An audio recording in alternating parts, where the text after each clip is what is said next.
Hey there everyone, AJ back again for the Mighty Gluestick channel. I make videos about Dungeons & Dragons lore full-time thanks to your generous support, shares and views, with multiple uploads every week to help share the rich history of monsters, locations and mythologies of D&D. The Cambion is simplistically represented by a basic example of the offspring of a mortal and a succubus and or incubus in the 5th edition monster manual. This stat block and small selection of text gives us a hint of the vast variety that is included under the title of Cambion. Since any pairing between a creature native to any of the lower planes with any mortal of the prime material plane is technically going to result in offspring which are Cambions. So, demons, including the Tanari and the alien horrors called the Obriths, Demodans, also known as Geraleth from the prison plane of Carceri, devils, also known as Bartizu from the Nine Hells of Bartor, and Yugoloths, also known as daemons of the grey wastes of Hades and the infernal unpleasant slopes of Gehenna, are all capable of being the parent of a Cambion. What differs between Cambions and tieflings is that tieflings are not the result of an actual physical coupling, so to speak. Tieflings are the result of an infernal corruption of a mortal bloodline, a trait which is then passed on like a curse through that family. In a similar way, the blood of a Cambion, if they are capable of mating successfully with another mortal of the prime material plane, will result in offspring which are only a little bit different from tieflings. To give a comparison, the difference between a half-dragon and a dragonborn is quite apparent, but if a half-dragon somehow managed to breed with other non-draconic humanoids, the offspring might well look quite similar to a dragonborn, though that is certainly not how Dragonborn came to be in the first place, and such a hybrid would not find instant acceptance in Dragonborn society. Of course, such cases are so vanishingly rare that it is impossible to make any sort of general statement about such situations, as is quite often the case with Cambions. The key to getting the most out of the Cambion, I feel, is through the expanded resources provided in the 5th edition for the tieflings, as well as the listings of other infernal creatures, particularly greater demons, devils, and the lords of their respective kinds, as well as traits, feats, and powers of warlocks. With the addition of all these sources, you should be able to build a really interesting Cambion. Xanathar's Guide to Everything, pages 56 and 57, provide additional eldritch invocations. These work great when you add one as a special effect tied to the Cambion's ranged supernatural attack, but I suggest you build your Cambion's specific abilities based on who or what its parent was.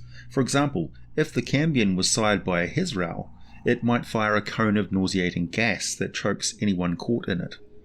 Mordenkainen's Tome of Foes provides official sanction to get creative with Cambions. On page 21 it says, Cambions have the innate spellcasting trait. When customizing an infernal Cambion, you can replace spells in that trait with ones of the same level from the list of signature spells in the cult entry of their devilish parent. The Cambion can use those spells once per day each. Also, a Cambion linked to a specific devil typically gains any special traits conferred to that devil's cultists. Some devils grant a unique ability to their spawn to replace the Cambion's fiendish charm trait. Zariel and Geryon have a penchant for spawning Cambions that serve as war leaders among their followers. The two of them grant the Fury of the Nine ability in place of fiendish charm, which grants the Cambion a special power to grant a boon. As a bonus action, the Cambion chooses another creature that it can see or hear within 120 feet. That creature gains advantage on all attack rolls and saving throws for the next minute, or until the Cambion uses this ability again. Actually, from page 21 to 24, there are details about specific subrace traits available for tieflings who has specific infernal lords as their parent, and there is absolutely no reason you cannot use that section in creating a unique Cambion, from its appearance to the traits and powers right down to its personality, motivations, and possible allies and enemies. There are traits common to all Cambions. First, with exceptions being very rare, notably drow priestesses who give birth to fiendish offspring, the mortal mother of a Cambion child will die giving birth, so for the most part, Cambions come into the world as virtual orphans, and the obvious fiendish physical and mental traits cause most ordinary folk to see them as nothing more than evil abominations. But they are supernatural creatures, and their other parent is most likely to provide some means to protect them once they're born. This can mean an imp or a quasit set to guard them, if need be, transport them, and provide for them. It could be some enhancement that conceals their nature from casual inspection, some enchantment, illusion, which may They may be teleported away and gifted to a cult or an evil shaman of some monstrous tribe, fulfilling some part of a carefully seeded prophecy that group has been primed with as part of some long-term goal. The fiendish parent is an immortal being. They have time and the experience to lay very robust, well laid out plans, including putting all sorts of specific factors into play in the young life of the Cambion to craft just the right sort of personality in their offspring. Fiends are aware of how mortals develop. Most of them are experts in the understanding and manipulation of mortal minds. It makes perfect sense that they would actively manipulate their own offspring to ensure loyalty, resourcefulness, strength, aggression, and magical talent. In a way, every Cambion is a warlock by virtue of having a fiendish patron constantly involved with their life. Unlike warlocks, this relationship is the fundamental one of parent and child that all of the rest of their motivations is built upon. Cambions are physically and mentally superior to the vast majority of mortals who surround them. They grow to maturity quickly. In the case of a demon-spawn Cambion, they grow in dramatic transformations immediately following acts of violence, destruction, and rage. A toddler wandering into a barn loft, farmyard, and a young boy walking out covered in blood is normal childhood development for this sort of creature. A devil-spawned Cambion will cultivate followers, those indebted to it, the obligated and subservient to it. The more of these relationships it builds, the more mature and capable it becomes. Growth and confidence also manifests directly in physical proportion and strength. These alien displays of their supernatural nature are jarring and horrific. Those who form relationships with the Cambions often do so by only willingly seeing the mortal side of them, and when directly confronted with the fiendish side, it will force them to reconsider their loyalty. So Cambions are often betrayed by the mortals who have previously shown them some measure of affection and friendship. They learn very early on never to trust, never to let their guard down, and always take advantage of any opportunity. Cambions have supernaturally strong wills. They are able to manipulate reality to some extent more easily than a mortal creature. In the case of demonic Cambions, this means they corrupt the world around them. Milk spoils. Creatures become diseased and twisted. Minor things become less predictable, and the Cambion may think nothing of spontaneously casting some cantrip in conjunction with murdering some creature or destroying some precious object, deriving power and focus from these violent acts. Such releases of power leave behind a taint. How best to describe this? I really should describe demonic taint to people. Imagine a scene made up of Lego blocks. All of it fits together because of the orderly and precise structure of the blocks. Now, when a demon smashes an object, the blocks are broken up and something else happens. They get heated up. This heat represents the foreign energy of the abyss. It is exotic to the cold plastic world of Legoland. Now, these blocks have been broken apart and also heated and slightly warped, distorted by the heat. You can still use them, fit them together into new shapes. They might get dispersed relatively harmlessly into the landscape of Lego. But if enough of them are in one place, structures will be warped and twisted. If there is enough warping and twisting, there may be gaps where no Lego will actually fit. And if there is enough heat released in one place at one time, it can melt a gaping hole right through Legoland. This is demonic corruption in a nutshell. So, the will of the Cambion is represented by its charisma. The fiendish blessing trait means that they add their charisma modifier to their armor class. It will also form the base attribute of their innate spellcasting ability. Cambions understand magic innately, but they are not limited to the use of magical effects that come naturally to them. They are just as capable of learning other methods, just like the mortals around them do. Cambions can be wizards. They can be a cleric. Being granted divine and dark powers by unsavory gods will not disrupt their ability to cast arcane magic as well. So those that seek power from malevolent gods have a huge scope to their magical arsenal. The skill bonuses of Cambions tell the story of their lifestyle. They survive by deception, stealth, intimidation, and perception. Always alert to threats and opportunities, never forming any lasting attachments. Quick to exploit anyone who would call them ally. Cambions are gifted assassins who do not feel any guilt or remorse. Such emotions and ways of thinking are completely foreign to them. They are literally inherently evil. They are not necessarily cruel or sadistic, but they have no reservation in using murder to achieve whatever goals they have for themselves and their endless scheming to attain more power. Fiends exist in societies of strength, threat, and terror. The Cambion, born into the lower planes, is first of all very likely to have survived into childhood at all. They will mature into adults who are loners by nature, using their ability to blend into the crowd of both mortal and infernal realms. Cambions born in the lower planes are those whose magic opens access to the multiverse, are very capable mercenaries, guides, bounty hunters, and assassins.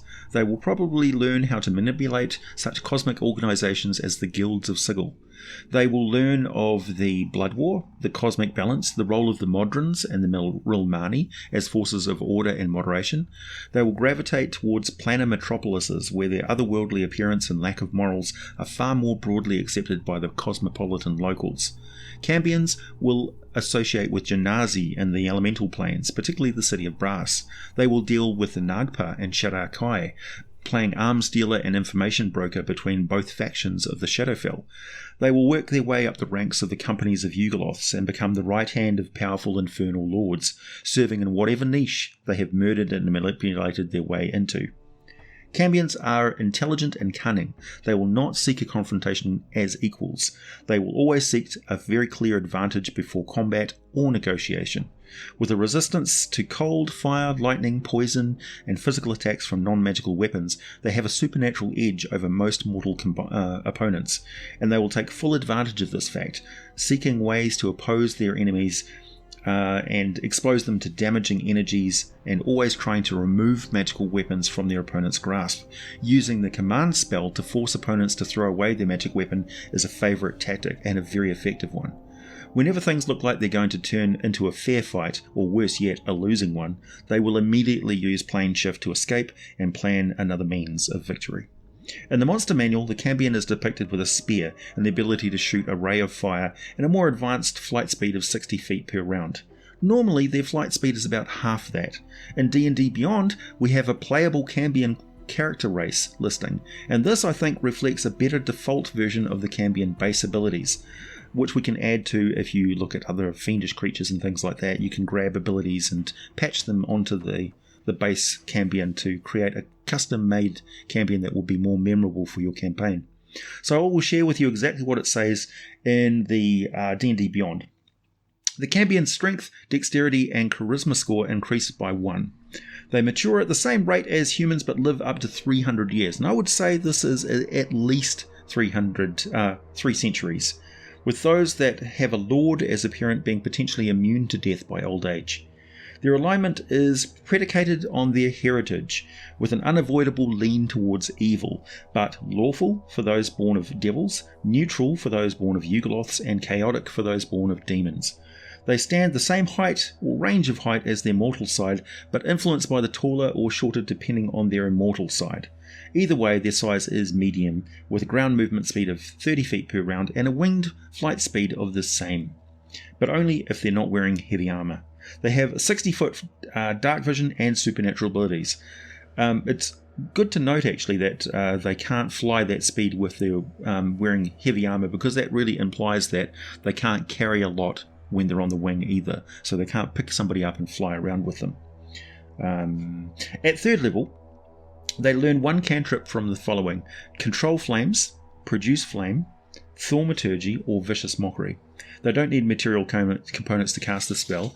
As mentioned, their spellcasting ability is Charisma. For all intents and purposes, they still do count as standard living creatures and not a fiend, not an immortal. However, certain spells and effects that specifically deal in detection instead count them as a fiend. These include Detect Evil and Good and the Paladin's Divine Sense ability. When they reach 5th level, they learn one fiendish spell, choosing between Burning Hands, Charm Person, Command, Disguise Self, or Hellish Rebuke. They may only cast the selected spell once, regaining the ability to use the spell after a rest. Fiendish Blessing is replaced with Dark Blessing instead, which simply adds +3 to their armor class for one attack only in between short or long rests. Doing this uses up their reaction for that round. They can speak, read, and write Common and the language of their parent, either Abyssal or Infernal. While Cambions can breed with each other and produce other Cambion children, they often typically breed with mortals produce tiefling offspring. Notable Cambions include the powerful lich and all-round bastard Asarerak, creator of numerous extremely deadly dungeons, former servant of Vecna on the planet Earth. Kainir Vrok, son of Marilith, leader of the Scoured Legion and master of Hellgate Keep.